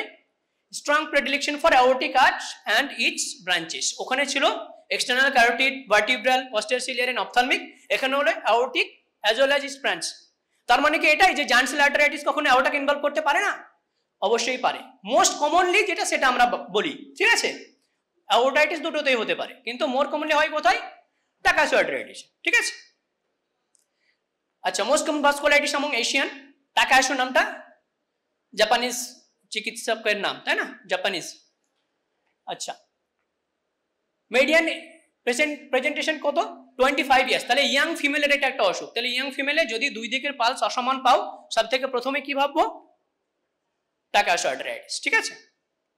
প্যাথোলজি এখানেও কি হবে? প্যান আর্টারাইটিস হবে, জাস্ট লাইক জান্সেল আর্টারাইটিস, এখানেও প্যান আর্টারাইটিস হবে, অল ভেসেল ওয়াল, অল লেয়ার্স ইনভলভ হবে। তার সাথে কি হবে? ইন্টিমাল প্রলিফারেশন হবে, ফাইব্রিসিস হবে, স্কারিং হবে, and vascularization of the media, disruption and degeneration of elastic lamina, ওখানে যেরকম ছিল মোটামুটি একই রকম, বুঝতে পারছো? তাহলে সাইজ অনুযায়ী যে প্যাথোফিজিওলজি সেটাও মোরলেস সিমিলার, এখানেও একই রকম জিনিস হবে। এখানে কি টিপিক্যাল যে features, young women who develops a decrease or absence of peripheral pulse, discrepancy in blood pressure and arterial bruit, অনেক সময় আর্টেরিয়াল আমরা ব্রুই পাই, স্টেথো বসালে আমরা আওয়াজ পাই, নর্মালি আওয়াজ পাওয়া যায় না। কখন আওয়াজ পাই? যখন ব্লাড প্রেশারে কাপ বসাই, তারপরে যখন ধীরে ধীরে রিলিজ করি, সেই আওয়াজটাই ব্রুইয়ের আওয়াজ ধরে নিতে পারো। তো সেটা যদি নর্মালি আমরা পাই প্রেসার না লাগিয়ে, তাহলে সেটাকে আমরা বলবো আর্টেরিয়াল ব্রুই। তাহলে আমরা টাকাসো আর্টারাইটিসে আর্টেরিয়াল ব্রুই পেতে পারি, ওখানেও পেতে পারি, এখানেও পেতে পারি, ঠিক আছে। আর কি এমআর বা সিটি আর্টোগ্রাফিতে, আর্টেরিওগ্রাফিতে এমআর আর্টেরিওগ্রাফি হতে পারে এমআরআই দিয়ে, মেশিন দিয়ে। সিটি আর্টেরিওগ্রাফি হতে পারে কন্ট্রাস্ট দিয়ে, আমরা যে সিটি স্ক্যান মেশিনের ভেতরে ঢুকিয়ে ভেসেলসগুলো দেখতে পারি, বা কনভেনশনাল হতে পারে, ক্যাথেটার ঢোকালাম, তারপরে যে ভেসেলসটাকে আমরা দেখতে চাইছি তার জাস্ট একটু মুখের ওখানে কিছু ডাই ছড়িয়ে দিলাম, সেই ডাইটা ডিস্টালি গেল, সেটার আমরা এক্সরে কাট নিলাম, সিরিয়াল এক্সরে নিলাম, এটাকে বলে মোটামুটি আর্টেরিওগ্রাফি। আর্টেরিওগ্রাফি মানে এই জিনিসটা। তাহলে সেটা তিন ধরনের হতে পারে, এমআরআই দিয়ে করা যেতে পারে, সিটি দিয়ে করা যেতে পারে, কনভেনশনাল দিয়ে করা যেতে। সব থেকে ভালো কোনটা? কনভেনশনাল, ঠিক আছে। ইন জেনারেল এটুকু তোমাদের লেভেলে এটুকু মনে রাখো, এখানে তিনটাই সমান মোটামুটি। তাহলে কি কি দেখতে পাবো? ডিজিজের প্রসেস দেখে তোমরা নিজেরাই বানিয়ে লিখে দিতে পারবে। কি কি পাওয়া যাবে? ইরেগুলারিটি পাওয়া যাবে, স্টেনোসিস পাওয়া যাবে, পোস্ট স্টেনোটিক ডায়ালিটেশন পাওয়া যাবে, অ্যানিউরিজম ফর্মেশন পাওয়া যাবে, কারণ ভেসেল ওয়ালগুলো যখন থিন্ড হয়ে যাবে ডিউ টু ইনক্রিজ প্রেশার এবং ডিউ টু ড্যামেজ, তাহলে একটা অ্যানিউরিজম ফর্মেশন হতে পারে। আর কি হতে পারে? Evidence of increase collateral circulation, যখন ডিস্টালি অক্লুশন হবে তখন চারপাশের সাইডগুলোর কোলাটারালসগুলো বেড়ে যাবে। তাহলে এই সমস্ত ফিচার্সগুলো আমরা পেতে পারি। কত পার্সেন্ট কোন আর্টারি ইনভলভ হয় এবং সেই অনুযায়ী কি কি সিমটমস হয় এখানে ডিসকাশন করা হয়েছে, একবার ঝালিয়ে নেওয়া যেতে পারে। সাবক্লেভিয়ান আর্টারি যদি ইনভলভ হয় তাহলে কি হবে? আনপ্রোডিকেশন হবে। জাস্ট আর্টারিগুলোর নাম মনে রাখো, সিমটমসগুলো সেই অনুযায়ী তুমি বানিয়ে নিতে পারবে, তাই না? আচ্ছা, যদি কমন ক্যারোটিড ইনভলভ হয় তাহলে কি হবে? সিনকোপ হবে, as simple as that. Common carotid দুই দিকের বা একদিকে যদি ইনভলভ হয় তাহলে ব্লাড সার্কুলেশন কম যাবে ব্রেনে, সিনকোপ হতে পারে। আর কি হবে? রেনাল আর্টারি ইনভলভ হলে হাইপারটেনশন হবে, renovascular hypertension, as simple as that. Aortic arch বা রুট ইনভলভ হলে অ্যাওর্টিক ইনসাফিসিয়েন্সি হতে পারে, কনজেস্টিভ হার্ট ফেলিয়ার হতে পারে। ভার্টিব্রাল আর্টারি ইনভলভ হলে ভিজুয়াল চেঞ্জেস হতে পারে, ডিজিনেস হতে পারে। সিলিয়াক অ্যাক্সিস হলে অ্যাবডোমিনাল পেন হতে পারে মেসেন্ট্রিক স্টিমের জন্য। তাহলে খালি এগুলো মনে রাখলেই এগুলো তুমি নিজে থেকে বানিয়ে নিতে পারবে। আইলিয়াক আর্টারি ইনভলভ হলে লেগ ক্লডিকেশন হবে, পালমোনারি আর্টারি ইনভলভ হলে অ্যাটিপিক্যাল চেস্ট পেন হবে, ডিসপনিয়া হবে, করোনারি আর্টারি ইনভলভ হলে চেস্ট পেন হবে, মায়োকার্ডিয়াল ইনফেকশন হবে, ঠিক আছে। মোটামোটাভাবে এগুলো তোমরা নিজে থেকে পার্সোনালি করতে পারবে, খালি আর্টারিগুলোর নাম মনে রাখতে হবে। জান্সেল আর্টারাইটিস এই চারখানা, টাকাসো আর্টারাইটিস, আওর্টা অ্যান্ড ইটস ব্রাঞ্চেস, সবগুলো ব্রাঞ্চ, কি কি সিমটমস হবে, কি কি ইনভলভমেন্ট হবে, ব্যাস। আচ্ছা, এখানে একটা ছবি দেখো, অ্যাওর্টাইটিস ইন, এটা নর্মাল ক্যালিবার, এইটা এই জায়গাটা নিচের দিকে আস্তে আস্তে কি হচ্ছে দেখো, টেপার হয়ে গেছে, অ্যাব্রাট টেপার হয়ে গেছে। এখানে দেখো ভেসেল ওয়ালটা, এটা তো আমরা খালি যেখান দিয়ে ব্লাড যাচ্ছে সেটা দেখতে পাচ্ছি, তার মানে তার বাইরেটা কি লুমেন ওয়াল, এখানে ওয়ালটা দেখো ডেফিনেটলি মোটা হয়ে গেছে, এই জায়গাটা মোটা হয়ে গেছে, বেলেই তো লুমেনটা শুরু হয়ে গেছে। এখানে যেখান দিয়ে রক্ত যাচ্ছে সেটা আমরা দেখতে পাচ্ছি, এখানে দেখো আরো ন্যারো হয়ে গেছে এই পার্টটা, বোঝা যাচ্ছে? So this is Takayasu aortitis in MR angiography.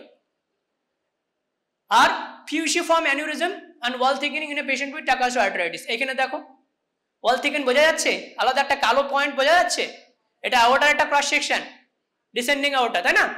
সেখানে দেখো একটা ফিউজিফর্ম একটা বড় ইসেন্ট্রিক একটা অ্যানিউরিজম হচ্ছে, তার সাথে এই ওয়ালটা এখানে আলাদা করে একটা লাইন বোঝা যাচ্ছে। টাকায়াসু অ্যাওর্টাইটিস অন অ্যাওর্টোগ্রাফি। এই জায়গাটা দেখো, এই জায়গাটা দেখো, এই দুটো নর্মাল, তাহলে এই জায়গাটা কি সরু হয়ে গেছে, সরু হয়ে গেছে, বোঝা যাচ্ছে তো? তাহলে this is again Takayasu arteritis. ছবিগুলো জাস্ট তোমাদের কিছুটা হেল্পের জন্য। ট্রিটমেন্ট কি হবে? Definitely steroid, no other way, ঠিক আছে? এখানে আমরা স্টেরয়েড দিব, পুরো ছক মনে রাখার দরকার নেই, এখানে ড্রাগগুলো আমরা মনে রাখার চেষ্টা করবো লাস্টের দিকে। যদি স্টেরয়েডের রেসপন্স না করে তাহলে মেথোট্রেক্সেট দিতে পারি, অ্যাজাথায়োপ্রিন দিতে পারি, ঠিক আছে, টসিলিজিমাব দিতে পারি, ঠিক আছে? মেনলি এগুলো আমরা মোটামুটি ফলো করি। খালি ড্রাগগুলোর নাম মনে রাখবে, এই চার্টগুলো থেকে পুরোটা জানার দরকার নেই, খালি ড্রাগগুলোর নাম। মেনলি স্টেরয়েড, যদি না কাজ হয় তাহলে methotrexate, azathioprine, other immunosuppressive agent, right? চলো, so this is all about Takayasu arteritis. Comparison, এই চারটা, এই টেবিলটা খুব খুব খুব গুরুত্বপূর্ণ। তোমাদেরকে প্রত্যেকটা স্যার ধরে ধরে এই জায়গাটা জিজ্ঞেস করে। যদি ভাস্কুলাইটিসে যায় তাহলে প্রথমে এটাই জিজ্ঞেস করবে, দুটোই লার্জ আর্টারি, দুটোই প্যান আর্টারাইটিস হয়, তাহলে তফাৎ কি? ইনভলভমেন্টটা তফাৎ অলরেডি আমরা জেনে গেছি। মেল ইস টু ফিমেল রেশিওতে তফাৎ। টাকায়াসু আরো বেশি ফিমেল প্রিপন্ডারেন্ট। ওখানে মেল ফিমেল রেশিও কত ছিল? জায়ান্ট সেলে 2:1 ছিল, এখানে 8:1, 8 times more common in female. ওখানে এল্ডারলি মেলেও ইনভলভ হচ্ছিল, এল্ডারলি মেল বা ফিমেল ইনভলভ হচ্ছিল, এখানে ইয়াং ফিমেল ইনভলভ হচ্ছে, তাই না? তো এই তাপতগুলো আবার আমরা ডিভিশন করে নেব। তাহলে ফিমেল রেশিও হয়ে গেল, এজ রেঞ্জ হলো, average age of presentation, median age কত? 72 বছর মিডিয়ান এজ যেটা বলি, এখানে মিডিয়ান এজ কত? 25 ইয়ার্স। ভিজুয়াল লস কোনটাতে বেশি কমন হবে? ভিজুয়াল লস তোমরা বলো। টাকায়াসুতে, সরি জায়ান্ট সেলে, অবভিয়াসলি জায়ান্ট সেলে ভিজুয়াল লস বেশি কমন হবে, তাই না? আর কি? ইনভলভমেন্ট অফ অ্যাওর্টা কোনটা বেশি হবে? টাকায়াসুতে। জায়ান্ট সেলেও হয় কিন্তু রেয়ারলি হয়। হিস্টোপ্যাথোলজি দুটোই একই, দেখো কোনো তফাৎ নাই, এখানে গ্রানুলোমাটাস আর্টারাইটিস হচ্ছিল, এখানে arteritis, pan arteritis. Pulmonary artery involvement giant cell আর্টারাইটিসে হয় না, টাকায়াসু আর্টারাইটিসে আমরা সেই টেবিলটাতে দেখলাম পালমোনারি আর্টারি ইনভলভ হতে পারে, যেখানে অ্যাটিপিক্যাল চেস্ট পেন হয়, তাই না? আচ্ছা, রেনাল ইনভলভমেন্ট জায়ান্ট সেল আর্টারাইটিসে রেয়ার, কিন্তু টাকায়াসুতে ওটাতে অ্যাবডোমিনাল আউটারি ব্রাঞ্চ, তাহলে ডেফিনেটলি হতে পারে। ক্লডিকেশন জায়ান্ট সেলে ক্লডিকেশন হবে না, এক্সটার্নাল টেম্পোরাল, তাই না? সুপারসেল টেম্পোরাল, কিন্তু এগুলোতে পাই ইনভলভ হতে পারে, সেক্ষেত্রে ক্লডিকেশন হবে, লিম্ব ক্লডিকেশন হবে।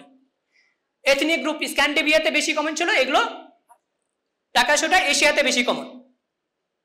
কর্টিকোস্টেরয়েড রেসপন্স দুটোতেই ভালো আছে, কোনো তফাৎ নেই। ব্রুই প্রেজেন্ট জায়ান্ট সেলে খুব রেয়ারলি পাওয়া যায়, টাকায়াসুতে ঘন ঘন পাওয়া যেতে পারে।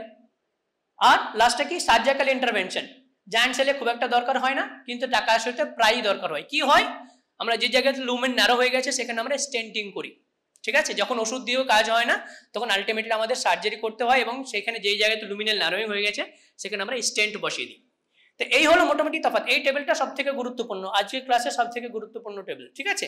The differentiation between giant cell and Takayasu arteritis. আর একটা আমরা টপিক আলোচনা করব, পলি আর্টারাইটিস নোডোসা। এটা কোন সাইজের ব্লাড ভেসেলস ইনভলভ করছিল?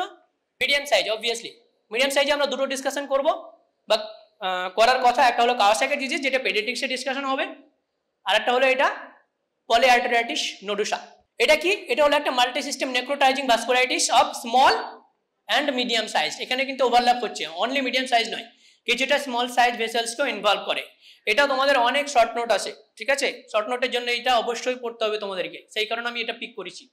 Involve the renal and visceral artery. Most commonly involvement এর কোথায়? রেনাল অ্যান্ড ভিসারাল আর্টারি, এটার টিপিক্যালি রেনাল। টাকায়াসুতে আর সবকিছু কমন ইনভলভ করছিল, সাবক্লেভিয়ান মোস্ট কমনলি করছিল, আদার ব্রাঞ্চেস করছিল ইনক্লুডিং রেনাল। এখানে টিপিক্যালি রেনাল ইনভলভমেন্ট হবে পলি আর্টারাইটিস নোডের সাথে, কারণ রেনাল হলো এমন একটা সার্কুলেশন যেখানে মোস্টলি মিডিয়াম সাইজ এবং স্মল সাইজ ব্লাড ভেসেল সব থেকে বেশি আছে। ভালো করে ভেবে দেখো, মিডিয়াম সাইজও আছে, 4-5খানা ব্রাঞ্চ আছে, তারও আলাদা ব্রাঞ্চ আছে, ছোট ছোট ছোট ব্রাঞ্চ আছে, তারপর আলটিমেটলি ক্যাপিলারি লেভেলে যাচ্ছে।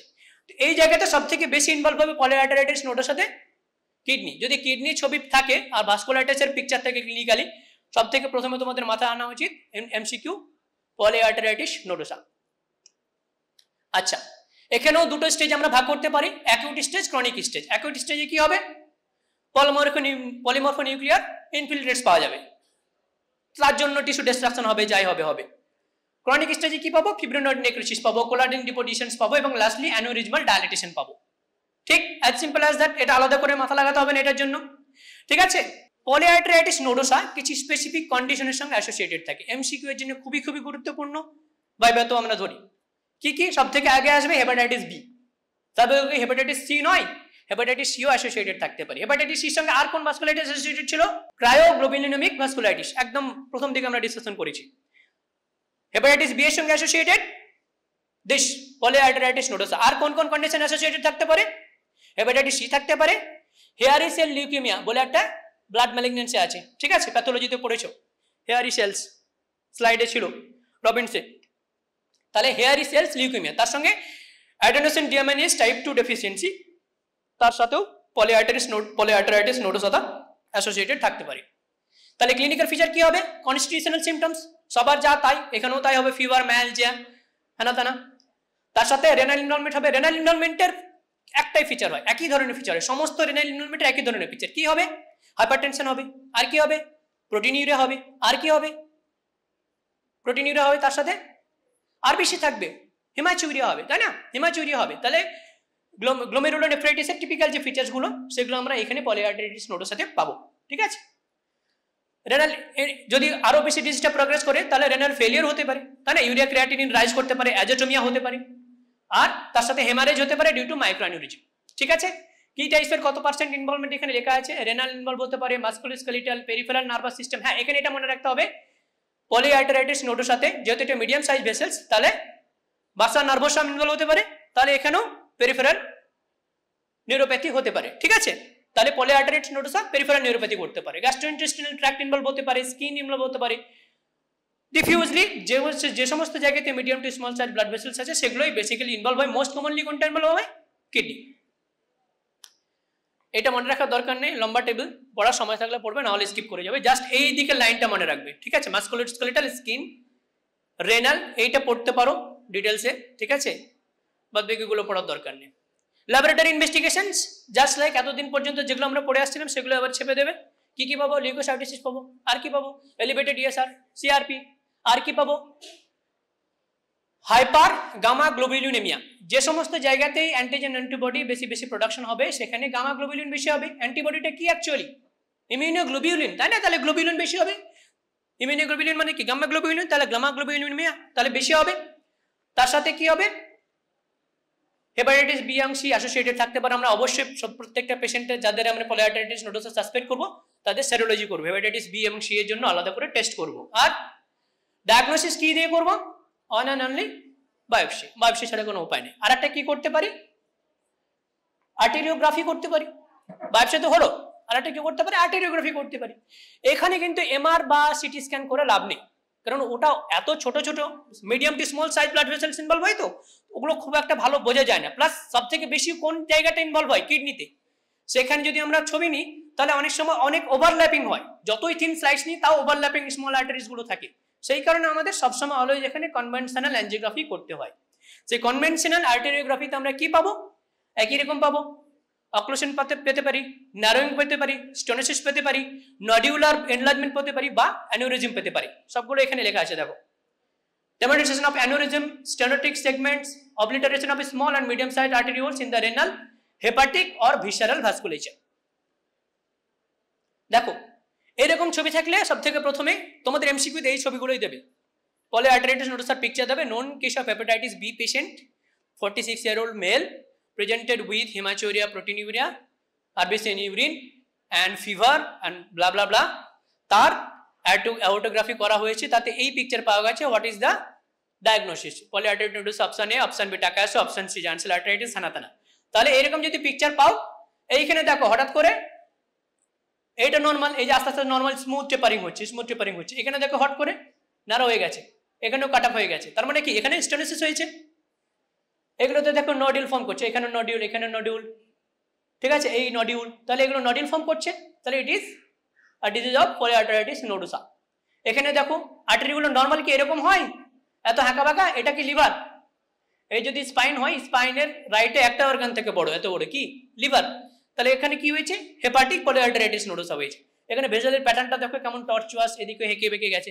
ক্রনিক ফেজে অনেক ধরনের স্কারিং ফারিং হয় এবং তার সঙ্গে কোলাটারালস ডেভেলপ করে, সেই কারণে এরকম একটা বিজারে দেখতে আর্টারি হয়। দেখো নর্মাল আর্টারি এরকম দেখতে হয় না, সুন্দর হয় দেখতে, কিন্তু এখানে দেখো হ্যাঁকা ব্যাকা, এখানে প্যাচ, এখানে প্যাচ, এখানে নডিউলস, এখানে একটা এত বড় একটা ইয়ে টাইপের, ঠিক আছে। তো this is typical of hepatic polyarteritis nodosa. Treatment কি হবে, it is the prognosis is extremely poor. 5 জনের মধ্যে যদি ডায়াগনোসিস হয়, 5 বছরের মধ্যে 4 জন মারা যাবে, কেউ কিছু করতে পারবে না, একজনকে হয়তো বাঁচানো যেতে পারে, ঠিক আছে। তো প্রগনোসিস ভেরি পুয়ার, সেই কারণে খুব তাড়াতাড়ি আমাদের ডিসিশন নিয়ে ট্রিটমেন্ট স্টার্ট করতে হয়। কি দেবো, অবভিয়াসলি আমরা কি দেবো, স্টেরয়েড দেবো, এখানেও স্টেরয়েড দিতে হবে এবং অনেক সময় ক্ষেত্রে, অনেক ক্ষেত্রে হাইড্রোজেন দিতে হয়। যদি প্রথমেই খুব বাজে ধরনের অসুখ হয়, কিডনি ফেলিওর চলে আসে, তাহলে আমরা স্টেরয়েড ডুয়াল থেরাপি একসাথে দেবো, স্টেরয়েড অ্যাজ ওয়েল অ্যাজ সাইক্লোফসফেমাইড, দুটো একসাথে দেবো। যদি কম ক্ষতি হয় তাহলে যে কোনো একটা আমরা আগে স্টার্ট করতে পারি। যদি হেপাটাইটিস বি বা সি ধরা পড়ে তাহলে আমরা অ্যান্টিভাইরাল থেরাপি দেবো। এগুলো সবাই তোমরা বানিয়ে লিখতে পারবে, তাই না। আর তার সাথে কি, যদি লাস্টে একটা অপশন প্লাজমা এক্সচেঞ্জ আমরা করতে পারি। প্লাজমাতে যে ক্ষতিকর অ্যান্টিবডিসগুলো আছে বা ইমিউন কমপ্লেক্সগুলো আছে সেগুলো আমরা ধুয়ে দিতে পারি, ঠিক আছে, by means of plasma exchange. আচ্ছা 5 মিনিট নেব আর, ঠিক আছে। অ্যানকা অ্যাসোসিয়েটেড ভাস্কুলাইটিস, এখানে একটা ইম্পর্টেন্ট ডিসকাশন আছে। এখানে আমরা কেবলমাত্র গ্রানুলোমাটোসিস উইথ পলিঅ্যাঞ্জাইটিস সেই টপিকটা ডিসকাশন করব। খালি এই পেজটা তোমাদের সব থেকে গুরুত্বপূর্ণ, এই পেজটা মনে রাখলে তোমাদের 80% এমসিকিউ কভার্ড, ঠিক আছে। তাহলে অ্যানকা আর antibodies directed against certain proteins. এখানে কিন্তু একটা স্পেসিফিক প্রোটিন না, অনেকগুলো প্রোটিন, সাইটোপ্লাজমিক ইউজুয়ালি, সেটা পেরিনিউক্লিয়ার হতে পারে বা প্রপার সাইটোপ্লাজমিক হতে পারে, দু ধরনের হয় মেইনলি। তাহলে একটা সাইটোপ্লাজমিক প্রোটিনসের এগেইনস্টে, কোন একটা স্পেসিফিক না, একটা গ্রুপ অফ প্রোটিনস, তার মধ্যে মোস্ট কমনলি কোনটা আমরা আসছি, সেই প্রোটিনসের এগেইনস্ট অ্যান্টিবডি তৈরি হয় এবং এরাই যে প্যাথোলজিক সেটা আমরা জানি না, মানে এরাই যে মেন কালপ্রিট সেটাও আমরা জানি না, কিন্তু এই অসুখগুলোর সঙ্গে এই অ্যানকা অ্যান্টিবডিস গুলো পাওয়া গেছে বলে এই ভাস্কুলাইটিস গুলোর গ্রুপটার নাম দিয়েছি আমরা অ্যানকা অ্যাসোসিয়েটেড ভাস্কুলাইটিস। তিনখানে এক্সাম্পল, জিপিএ, ইজিপিএ আর এমপ্যান, মাইক্রোস্কোপিক পলিঅ্যাঞ্জাইটিস, ঠিক আছে। দুই ধরনের অ্যানকা আছে, একটা হলো সিএএনকে, এগুলো পুরনো নাম, সিএএনকে বা সাইটোপ্লাজমিক এএনকে, আর একটা হলো এএনসিএ, আর একটা হলো পিএনকে বা পেরিনিউক্লিয়ার, ঠিক আছে। সাইটোপ্লাজমিকের মেইন প্রোটিনটার নাম হলো প্রোটিনেজ 3, PR3, অ্যান্টি PR3 অ্যান্টিবডি বলা হয়, দেখো অ্যান্টি PR3 অ্যান্টিবডি, প্রোটিনেজ 3। আর পেরিনিউক্লিয়ারে মেইন অ্যান্টিবডি হলো অ্যান্টি মায়োলোপ্যারাক্সিডেজ, একটা এনজাইম আছে মায়োলোপ্যারাক্সিডেজ এনজাইম, আমরা নিউট্রোফিলের স্ট্রাকচার পড়ার সময় পড়েছিলাম, সে অ্যান্টি মায়োলোপ্যারাক্সিডেজ এনজাইম অ্যান্টিবডি তৈরি হয়, ঠিক আছে। তাহলে এই এএনসিএ আর পিএনসিএ, যেটা সিএএনসিএ আর পিএনসিএ কোথায় কোন ডিজিজে বেশি পাওয়া যায় সেই চারটা একটু মনে রাখতে হবে তোমাদেরকে। পরের পেজে আসছি। আচ্ছা তাহলে তিনখানা এক্সাম্পল, তিনখানাতে কোনটাতে বেশি পাওয়া যায় সেই জিনিসটা একটু তোমাদের এমসিকিউ পারপাসে মনে রাখতে হবে, ঠিক আছে। তাহলে granulomatosis polyangiitis also known as Wegener's granulomatosis, 70% CNCA positive, 70% CNCA, that is anti-PR3 antibody positive পাওয়া যায় in 70% কেসেস। 25% এ PNCA পজিটিভ মানে অ্যান্টি মায়োলোপ্যারাক্সিডেজ অ্যান্টিবডি পাওয়া যায় in 25% পেশেন্ট। তার মানে বাকি যে 5%, 70 + 25 মানে 95, তাহলে 5% পেশেন্টে কোনো এএনসিএ বা পিএনসিএ পাওয়া যায় না, কিন্তু তবুও ওর ক্লিনিক্যাল ফিচার পুরোটা দেখে আমরা জিপিআই ডায়াগনোসিস করব, কিন্তু সেক্ষেত্রে আমরা এএনসিএ পাই না। তো রেয়ার দিনে আমরা ভাবছি না, মেইনলি আমরা সেটাকে এএনসি অ্যাসোসিয়েটেড ভাস্কুলাইটিসই বলবো। সেক্ষেত্রে আমাদের মনে রাখতে হবে এই পার্সেন্টেজটা। তাহলে মেইনলি সিএনকা পজিটিভ পাওয়া যায় কোথায়, জিপিএতে বা ওয়েগনাস গ্রানুলোমাটোসিসে। তারপরে আসো এমপ্যান, এমপ্যানে মেইনলি পজিটিভ কোনটা পাওয়া যায়, পিএনকে। পিএনসি পজিটিভ পাওয়া যায় 50% ক্ষেত্রে, এটা কিন্তু 40% ক্ষেত্রে আবার সিএনসিও পজিটিভ হয়, কিন্তু মেজর গ্রুপটা পজিটিভ হয় কিসে, অ্যান্টি এমপিও অ্যান্টিবডিতে। Lastly eosinophilic granulomatosis with polyangiitis, এখানে 55% কোনো কিছু পজিটিভ থাকে না, কিন্তু পুরো পিকচার জিপিএ এর মতোই হয়, কিন্তু ইওসিনোফিলিয়া থাকে বলে ইজিপিএ বলি। আর বাদ বাকি 40% পিএনকা পজিটিভ, 50% সিএনকা পজিটিভ, ঠিক আছে। এই রেশিওগুলো একটু মনে রাখার চেষ্টা করবে, পরীক্ষার আগে ঝালিয়ে নেবে, ঠিক আছে। মেইনলি আমাদের ডিসকাশন হবে গ্রানুলোমাটোসিস উইথ পলিঅ্যাঞ্জাইটিস। এটা কি, এটা হলো গ্রানুলোমাটাস ভাস্কুলাইটিস, নামে আছে গ্রানুলোমা, তাহলে এগুলো ডেফিনেটলি গ্রানুলোমা ফর্ম করবে এবং ভেসেলস ইনভলভ করবে, এটুকু বোঝা যাচ্ছে। এবং এগুলো কি স্মল ভেসেলস, এই স্মল ভেসেলস যেখানে যেখানে আছে সেখানে সেখানে ইনভলভ করবে। তাহলে মেইনলি তিনখানা অর্গান জিপিএ তে ইনভলভ হয়। সব থেকে বেশি কোথায় কোথায় হয়? Upper respiratory tract, lower respiratory tract আর কিডনি, টিপিক্যালি ট্রায়াড থাকে। তাহলে কোন পেশেন্টের যদি নাজাল সেপ্টাম পারফোরেশন থাকে, তার সাথে পালমোনারি ক্যাভিটি উইথ হিমোপটাইসিস থাকে, তার সঙ্গে গ্লোমেরুলোনেফ্রাইটিস থাকে, সব থেকে প্রথমে আমরা কি ভাবো ডিডি? ওয়েগনাস গ্রানুলোমাটোসিস বা GPA, granulomatosis granulomatous polyangiitis, GPA, ঠিক? আচ্ছা, involves both small arteries and venules, সেই কারণে অ্যাঞ্জাইটিস আমরা নাম দিয়েছি, বললাম না অ্যাঞ্জাইটিস, এটা আর্টারাইটিস নয়, আর্টেরিওলস অ্যাজ ওয়েল অ্যাজ ভেনিউলস দুটোকে ইনভলভ করছে, ঠিক আছে? Prevalence 3/1 lakh, definitely rare disease, ঠিক আছে? অল ওভার ওয়ার্ল্ডে এটা রেয়ার। প্যাথোলজি, প্যাথোলজি কি পাবো? নেক্রোটাইজিং ভাস্কুলাইটিস পাবো স্মল আর্টারিজ এন্ড ভেইনসে। লাং ইনভলভমেন্ট, লাং ইনভলভমেন্টে কি পাবো? ক্যাভিটি পেতে পারি বা নডিউল পেতে পারি। ইনিশিয়াল স্টেজে কি নডিউল পাবো, তারপরে স্টেজে কি হবে? ডিস্ট্রাকশন হবে, দিয়ে ক্যাভিটি ফর্ম করবে এবং হেমোপটাইসিস হবে। আচ্ছা, আপার এয়ারেতে কি পাবো? সাইনাস এবং নাইজোফ্যারিংসে বোন ডিস্ট্রাকশন পাবো, নেক্রোসিস হবে, বোন ডিস্ট্রাকশন হবে, যে তরুণাস্থিগুলো আছে, কার্টিলেজগুলো আছে, সেই কার্টিলেজগুলো ডিস্ট্রয় হয়ে যাবে আপার রেসপিরেটরি ট্র্যাক্টে। সেখানে আমরা স্যাডল নোজ ডিফর্মিটি পেতে পারি, আমরা আসছি পরে। নাজাল সেপ্টাম পুরোপুরি নেক্রোসিস হয়ে উড়ে যেতে পারে। তাহলে এইটার আপার এয়ারের ইনভলভমেন্ট। লাং এর ইনভলভমেন্ট ডিসকাশন হলো। রেনাল ইনভলভমেন্ট, কিডনি ইনভলভমেন্টে কি পাবো? গ্লোমেরুলোনেফ্রাইটিস পাবো, পেশেন্টের হিমাচুরিয়া হবে, প্রোটিনিউরিয়া হবে অ্যান্ড নেফ্রোটিক সিনড্রোম আর আদার্স নেফ্রাইটিক সিনড্রোম আদার যা যা ফিচার সেগুলো আসতে পারে। রেনোভাস্কুলার হাইপারটেনশন নিয়ে প্রেজেন্ট করতে পারে, রেনাল ফেলিওর নিয়ে প্রেজেন্ট করতে পারে, ঠিক? ক্লিনিক্যাল এন্ড ল্যাবরেটরি ম্যানিফেস্টেশনস, তাহলে প্যারানাজাল সাইনাসে আমরা পেইন পাবো, সিভিয়ার পেইন হবে এবং ডিস্ট্রাকশন হবে এখানে। তাহলে কি হবে? আমাদের নাক দিয়ে রক্ত পড়তে পারে, তাই না? তার সাথে nasal secretion, purulent nasal discharge, posterior nasal drips, এই সমস্ত জিনিসগুলো পাবো। ইএনটি আরো ভালো করে ডিটেইলসে ডিসকাশন হবে। আর কি কি ডিডি আছে সেটাও ডিসকাশন হবে, লেপ্রোসি, হেনাতানা, এগুলো। আচ্ছা, সাবগ্লটিক স্টেনোসিস করতে পারে, ল্যারিংসের জাস্ট নিচে এটা স্টেনোসিস করতে পারে, এখানে এটা কার্টিলেজ ইনভলভ হচ্ছে সেই কারণে। আর কি পালমোনারি ইনভলভমেন্টে আমরা কি পাবো? কাশি পাবো, তার সাথে হেমোপটাইসিস পাবো। অ্যাক্টিভ ডিজিজ, সেক্ষেত্রে অনেক সময় আমরা অ্যাসিমটোমেটিক পালমোনারি ইনভলভমেন্ট পাই, সেক্ষেত্রে আমাদের সিটি স্ক্যান করে দেখতে হয় যে ওখানে কোনো নডিউলস বা ওই জাতীয় কিছু আছে কিনা। এখানে লম্বা টেবিল পড়ার দরকার নেই। রেনাল ইনভলভমেন্ট, রেনাল ইনভলভমেন্টে প্রথমে গ্লোমেরুলোনেফ্রাইটিস, প্রোটিনিউরিয়া পাবো, তারপর ultimately rapidly progressive renal failure পেতে পারি। এই ডিজিজ, এটা একটা ডিজিজ ইম্পর্টেন্ট ভাস্কুলাইটিস, যেখানে আরপিজিএন হয়। এতক্ষণ আমরা অনেক ভাস্কুলাইটিস, অনেক ইনভলভমেন্ট করছিলাম, কোথাও কিন্তু আরপিজিএন ছিল না, এখানে আরপিজিএন হবে। আরপিজিএন এর এখানে একটা ইম্পর্টেন্ট প্যাথোলজিক্যাল হলমার্ক আছে, কি বলে? চাঁদের মতো দেখতে একটা ডিপোজিট হয় গ্লোমেরুলাসে, ক্রিসেন্ট, এক্স্যাক্টলি। তাহলে আমরা কিডনিতে ক্রিসেন্ট পাবো বায়োপসিতে, একটু পরেই আসছি। আচ্ছা, ল্যাবরেটরি ফাইন্ডিংসে কি পাবো? লিউকোসাইটোসিস পাবো, কি পাবো? এলিভেটেড ডিএসআর সিআরপি পাবো, একদম পুরো ওগুলো ছেপে দাও এখানে। আর কি পাবো? থ্রম্বোসাইটোসিস পেতে পারি। আর কি পাবো? হাইপার গামা গ্লোবুলিনেমিয়া পেতে পারি, গামা গ্লোবুলিন এখানেও বেশি হবে। আর কি পাবো? অ্যান্টিপ্রোটিনেজ 3 পেতে পারি, এখানে পজিটিভ, যেটা আমরা বললাম সিআইএন কে পজিটিভ পাবো, আমরা টেস্ট করব এবং সেক্ষেত্রে পজিটিভ পাবো। ডায়াগনোসিস কি দিয়ে হবে? বায়োপসি দিয়ে, অ্যাজ সিম্পল অ্যাজ দ্যাট। এখানে কি দেখতে পাচ্ছ? সেপ্টামটা এখান থেকে উপর দিকে উড়ে গেছে পুরো, তাহলে পুরোটা ডিস্ট্রয় হয়ে গেছে। সেপ্টাম যদি ডিস্ট্রয় হয় তাহলে কি হবে? নাজাল ব্রিজটা ডিপ্রেসড হয়ে যাবে, দেখো depressed nasal bridge. So this is a case of Wegener's. আরো অনেকগুলোতে নাজাল সেপ্টাম ডিস্ট্রাকশন হতে পারে। একটা দুটো ডিজিজের নাম মনে আছে? লেপ্রোসিতে হতে পারে, কোকেন অ্যাবিউজে হতে পারে। তাহলে তার সাথে এটা একটা ইম্পর্টেন্ট ডিডি, ডিফারেন্সিয়াল ডায়াগনোসিস, ঠিক আছে? এখানে দেখো পালমোনারি নডিউলস দেখতে পাচ্ছ, এখানে নডিউলস আছে, এখানে দেখো ক্যাভিটি, ক্যাভিটি দেখতে পাচ্ছ কালো কালো ভেতরে, তার মানে ক্যাভিটি ফর্ম করে গেছে, ঠিক আছে? এখানে নডিউলস, এখানে নডিউলস, এখানে নডিউলস আর ক্যাভিটি। এখানে ফ্লিটিং পালমোনারি নডিউল পাওয়া যায়। ফ্লিটিং মানে কি? আজকে এখানে, এক সপ্তাহ পরে করলাম এদিকে চলে আসলো, আর সপ্তাহ পরে করলাম এদিকে চলে আসলো, মানে যে নডিউলস, যে পালমোনারি নডিউলস, তার লোকেশনটা এক জায়গাতে ফিক্স থাকছে না। এখানে একটু ইনফ্লামেশন হচ্ছে, একটু যুদ্ধ হচ্ছে, তারপর আবার এখানে হচ্ছে, তারপর আবার এখানে হচ্ছে, এই কারণে ফ্লিটিং পালমোনারি নডিউল পেতে পারে টিপিক্যালি, এমসিকিউ এর জন্য ইম্পর্টেন্ট। আর কি পেতে পারে? কি পেতে পারি? যদি ডিস্ট্রাকশন হয় তাহলে ক্যাভিটি পাবো, পালমোনারি ক্যাভিটি পাবো। এইটা কি দেখতে পাচ্ছি?